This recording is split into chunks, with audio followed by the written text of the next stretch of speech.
Hello friends, आज जो हम टॉपिक में डिस्कस करने वाले हैं ये है कैश फ्लो स्टेटमेंट और profit and loss account statement में क्या डिफरेंस होता है करके।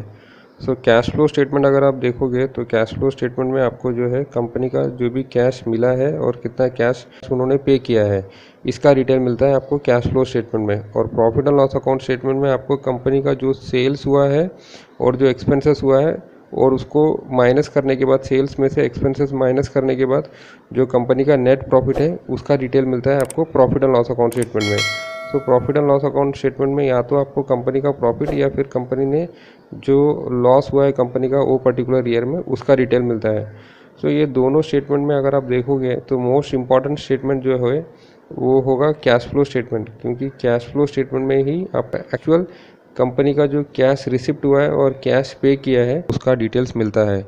Profit and loss account statement जो है ये अक्रूवल बेसिस में प्रिपेयर करते हैं। अक्रूवल बेसिस यानी एक कंपनी ने भले ही कैश मिला नहीं, उन्होंने जो भी सेल्स किया है उसके लिए कैश मिला नहीं, फिर भी उसका जर्नल एंट्री पास करते हैं और पोस्ट कर देते हैं ट्रांजैक्शन में। और एक्सपेंसेस में भी एक्चुअल कैश पे किया नहीं है, फिर भी जो भी एक्सपेंसेस का जो जर्नल एंट्री है वो पास करने के बाद उसको जो है profit and loss account statement में एंट्री कर देते हैं। इसमें जो होता है profit and loss account statement accrual basis में होने की वजह से आपको एक्चुअल कैश का स्टेटस आपको profit and loss account statement से मिलेगा नहीं, क्योंकि नेट प्रॉफिट भले ही कंपनी 10,000 करोड़ या 20,000 करोड़ डिक्लेयर करे, लेकिन उतना कैश अगर आप देखोगे कंपनी का पास नहीं होता है।